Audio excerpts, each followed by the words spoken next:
नमस्कार, आप देख रहे हैं जनमंच खबर। जनमंच खबर का एक विशेष कार्यक्रम जिसके तहत हम ग्रामीण अंचलों में काम करने वाले पत्रकारों से यह जानने का प्रयास कर रहे हैं कि लॉकडाउन के दौरान अलग अलग विषयों पर अलग अलग वर्ग विशेष की क्या समस्याएं हैं और सरकार द्वारा किए जा रहे प्रयास कितने सफल और कितने असफल हैं। इसी कार्यक्रम के पिछले 2 अंकों में आपने स्वास्थ्य महकमा और संबंधित जानकारियों के बारे में, संबंधित व्यवस्थाओं के बारे में आपने जाना। और जैसा कि पिछले अंक में हमने आपसे कहा था कि हम कार्यक्रम के अगले अंक में हम चर्चा करेंगे किसानों से संबंधित समस्याओं की, किस लॉकडाउन में जो कोरोना संक्रमण को लेकर भारत सरकार ने जो लॉकडाउन की घोषणा की, इसमें किसानों को कितनी समस्याएं आई हैं और किसानों के सामने कौन कौन सी चुनौतियां इस लॉकडाउन के दौरान उत्पन्न हुई हैं। इस पर हमारे साथ बात करने के लिए मौजूद है दैनिक भास्कर के वरिष्ठ पत्रकार रविंद्र विश्वकर्मा जी, और इनसे हम जानेंगे कि लॉकडाउन में किसानों के समक्ष क्या चुनौतियां हैं, किसानों को किन किन समस्याओं का सामना करना पड़ा है, और लॉकडाउन में जो सबसे आवश्यक सामग्री थी, खाद्य सामग्री, जिसको आवश्यक वस्तुओं की कैटेगरी में रखा गया, और उसकी आपूर्ति के लिए सरकार ने हर संभव प्रयास किए। केंद्रीय खाद्य आपूर्ति मंत्री रामविलास पासवान ने यह सुनिश्चित किया कि हमारे पास 3 सालों तक के लिए अनाज उपलब्ध है, लेकिन वह अनाज जो पैदा करता है किसान, उसके समक्ष इस लॉकडाउन में क्या समस्याएं उत्पन्न हुई हैं और उनके इस समस्याओं के पीछे क्या वजह है। तो किसानों के समक्ष लॉकडाउन के शुरुआती दौर से क्या क्या समस्याएं रही हैं और क्या उनकी चुनौतियां हैं। देखिए, किसानों के समक्ष सबसे बड़ी समस्या उनकी गेहूं की फसलों की कटाई की रही। मजदूरों के नहीं मिलने से वे किसान कंपाइन को तलाशते रहे। गेहूं पका होने के बाद भी बारिश ने किसानों की गेहूं की चमक को गायब कर दिया, जिससे किसानों के माथे पर चिंता की लकीरें खिंच गईं। गेहूं को बेचने के लिए जब किसान सरकारी गोदामों पर गया तो ऑनलाइन गेहूं बेचने का आवेदन करना पड़ा। उसके बाद किसानों को परेशान करने के लिए लेखपाल से लगाए थे एसडीएम दफ्तर तक सत्यापन, और उसके बाद सर्वर फेल होने का बहाना बनाकर दफ्तरों द्वारा किसानों का शोषण किया जाने लगा। बड़े किसान तो अपना गेहूं सरकारी गोदाम पर किसी तरह बेच लिए, लेकिन मध्यम वर्ग के किसान परेशान उठे। लॉकडाउन में किसानों के जमा धन तो खर्च हो गए, अब पैसे की आवक भी नहीं रही, जिससे शादियां तक रुक गई। चीनी मिलों से गन्ना मूल्य भुगतान बंद हो गया।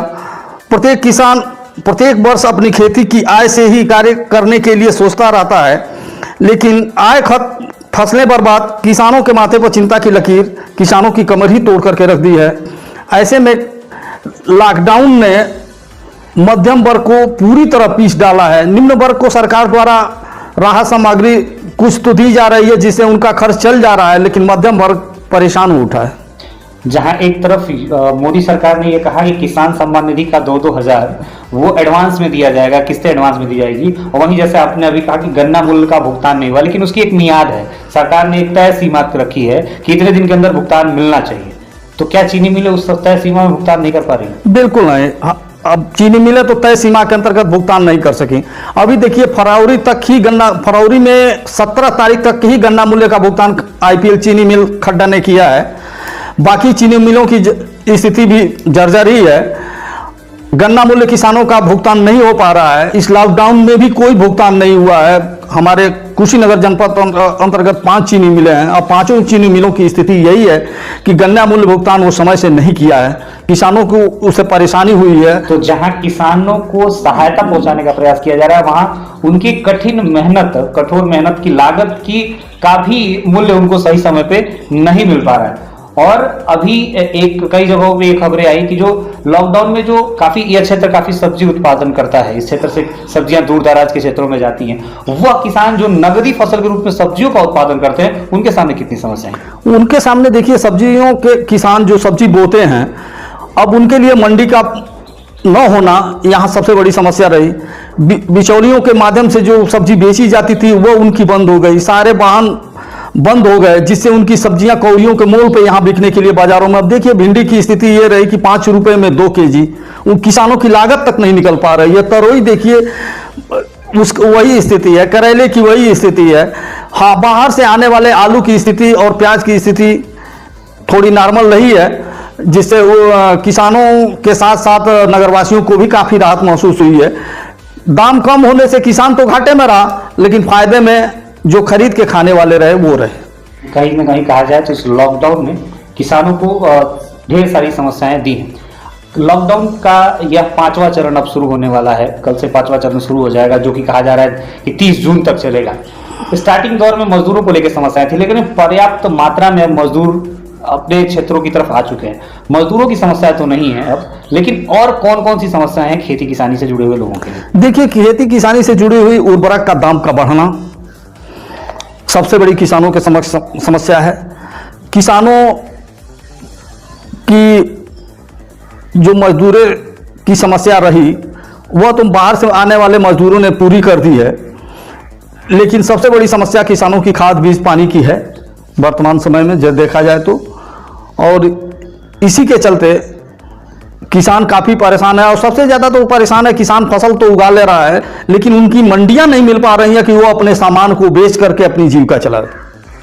यह पूरा क्षेत्र कुशीनगर केले उत्पादन के लिए एक नाम रखता है, एक अलग पहचान रखता है, और बार बार ये वाकायदा की जा रही है यहाँ केले की मंडी लगाई जाएगी। ये केला किसान नगदी फसल के रूप में इस क्षेत्र का सबसे बड़ा फसल है केला, और ढेर सारे किसानों की ढेर सारी पूंजी उसमें लगी हुई है। इस लॉकडाउन की इस सिस्टम में जब बाहर सामान यहाँ से नहीं जा रहा है, तब उन किसानों के सामने क्या गुजर रही है, और वो उस अवसर को कैसे देख रहे हैं कि उसका समाधान वो क्या करेंगे? देखिए, वो उस समय तो यहाँ पे वो जो किसान नगदी फसल के रूप में केला बोए हुए हैं, उनके सामने समस्या तो है।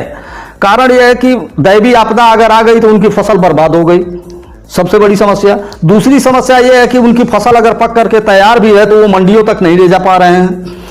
तीसरी समस्या, यहाँ इस जनपद को वन उत्पाद के तौर पे केले का चयन किया गया है, तो वो भी ऐसे जगह पे किया गया है जहाँ पे केला उत्पादन बहुत कम होता है, और यहाँ से वहाँ केला ले जाने में भी इस क्षेत्र के किसानों को काफ़ी परेशानियाँ उठानी पड़ेगी। और आज वो स्थिति ये है कि उससे उद्योग नहीं संचालित हो पाए हैं, इसलिए केला उत्पादकों को परेशानियों का सामना करना पड़ रहा है। तो किसानों के समक्ष जो बेसिक समस्याएं आपकी नज़र से दिखाई दी कि सबसे पहले तो लॉकडाउन के दौरान उनके फसलों में काम, उनके खेतों में काम करने वाले लोग ना मिले, सही समय पर गन्ने की कटाई नहीं हुई, गन्ना सूख गया, जो गन्ना फैक्ट्री में गिराया गया उसका पेमेंट समय से नहीं मिला, उर्वरकों की दुकानें बंद रही, बाद में प्रशासन ने ढील दी, उर्वरक मिलने शुरू हुए लेकिन उनके भी दाम बढ़े हुए थे, और सबसे बड़ी दिक्कत कि उनका जो प्रोडक्ट मार्केट में निकल रहा है, जो प्रोडक्ट वो पैदा कर रहे हैं, उसका सही मूल्य नहीं मिल रहा। तो अगर एक व्यक्तिगत तौर पे देखा जाए तो किस तरह का समाधान हो सकता है? कैसे किसान या फिर सरकारी तंत्र, अगर कोई ऐसा तरकीब या कोई ऐसा तरीका जो आपकी नजर में हो जिससे किसान... देखिए, इसमें मैं स्पष्ट आपको बता दूं कि सरकार द्वारा किसानों को दी जाने वाली जो भी सुविधा है उसमें इतना झोल है कि किसान उसका लाभ नहीं ले पा रहे हैं। कारण यह है कि अब गेहूं की खरीद को देखिए तो 50 जगह रजिस्ट्रेशन कराइए, रजिस्ट्रेशन कराने के लिए जाइए तो सत्यापित कराइए, सत्यापित कराने के बाद एसडीएम महोदय का बाबू बिना पैसे का काम नहीं करेगा।